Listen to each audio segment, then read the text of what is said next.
Celestial blessings, my name is Helen Demetriou and I hope that you're all having a magical day.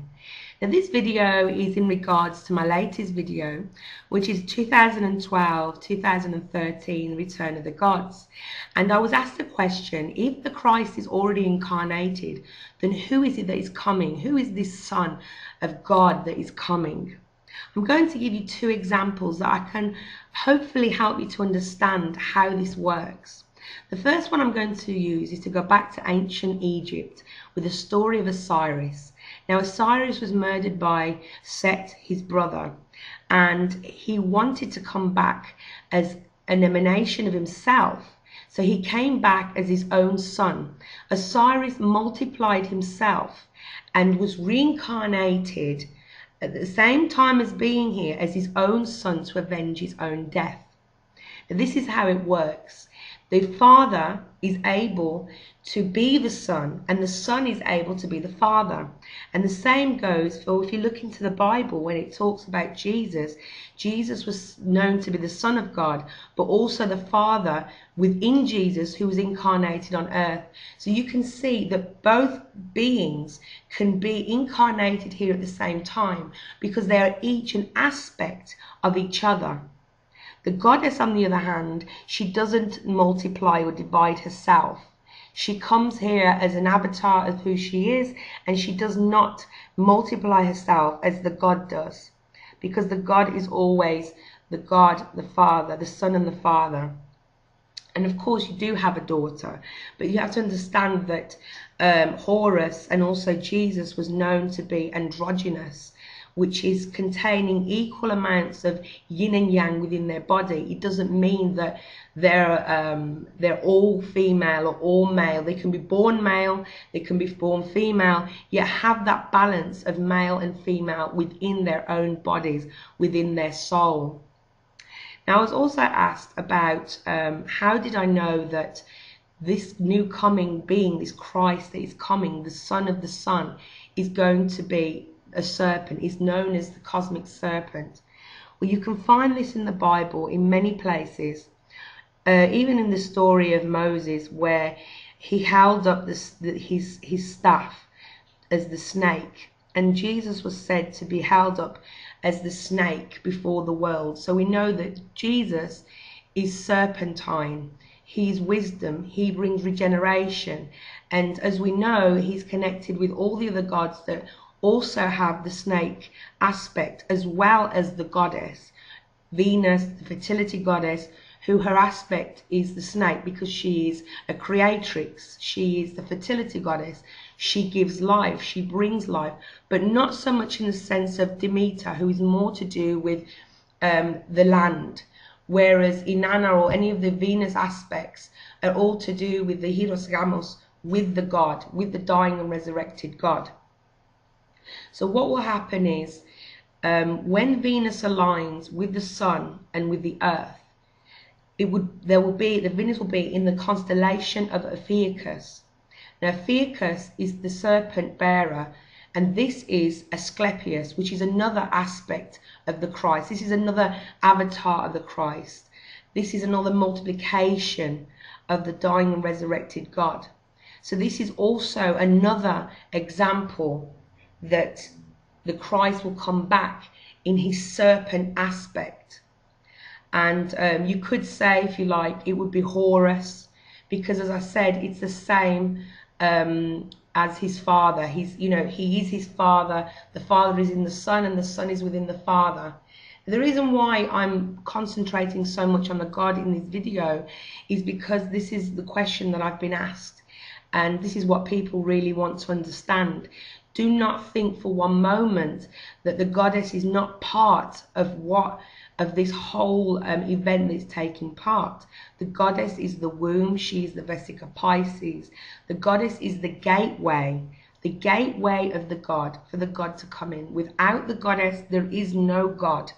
And we must truly understand this, that the goddess is the mother of all, and she was appointed by the Creator as the mother of all. Just as the Creator split itself into both male and female aspects in order to bring balance to earth. Now, another thing that I wanted to touch on was about the dragon and the god. And if you look in history of Archangel Michael, Apollon, Zeus, I'm trying to think of some of the ones now, Marduk, all of them fought the dragon. And through fighting the dragon, they was able to bring order out of chaos. This is something that we must truly understand, why male and female need each other. Now, the female path, the goddess, is known as chaos, and the male is known as order, or the logos, the word. She's also known as wisdom. But without each other, there is only chaos.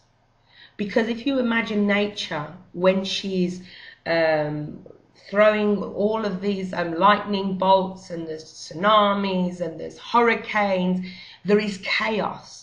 So she needs order. She must have order, because she cannot exist on her own.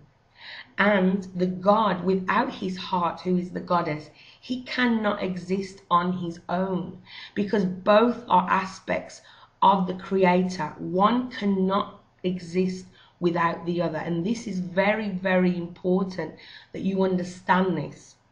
This is why the majority of the gods have consorts, because they're each an avatar, an emanation, an aspect of the dual nature of the creator. They must be together. They have to have balance. It's very, very important that we have balance.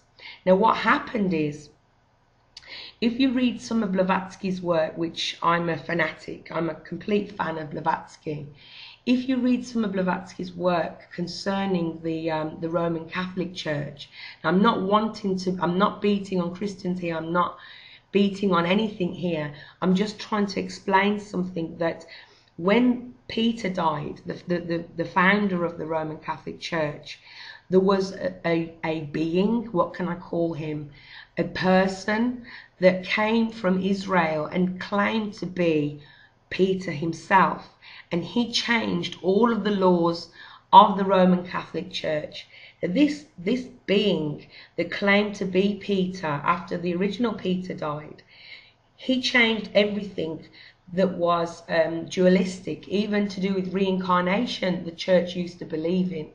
And he changed everything, and that is when, it went completely downhill. All of the laws that were set into place by Peter were all changed, and this is when the goddess truly became locked and chained within the bowels, and I will say the bowels of the Vatican.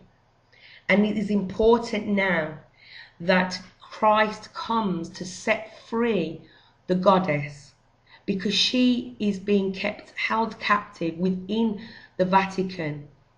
And obviously this also applies to Islam as well, who doesn't accept a female goddess, even though they've got a beautiful, rich mythology of goddesses.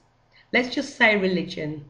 Because the goddess has been kept captive, then wisdom is not on earth. Men and women are not as wise as they used to be before these Abrahamic religions came. And if we go further back than this, Sophia, who is wisdom, who is the Holy Spirit, who is the Shekinah, fell to earth and incarnated as a mortal, and that is when she became trapped. And Christ came to release her. And I'm talking about the Christ as in, I'm going through this again, Marduk, Osiris, etc., etc., etc.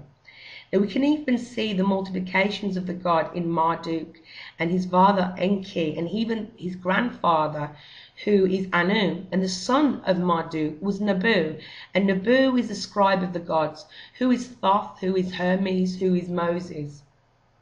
Now what does all this have to do with everything? Because the divine laws was written by Thoth, and the divine laws of what has been corrupted. So this is why Jesus or Osiris or Marduk came to bring order to chaos, because without her God, the goddess was in chaos. So he had to come to free her. Yet, as we know, the plans were thwarted. She was meant to, as Mary Magdalene, to lead the church. But sadly, as when Jesus departed at that time, it was taken over by Peter. and the goddess was shut out and trapped and locked up in the church in chains.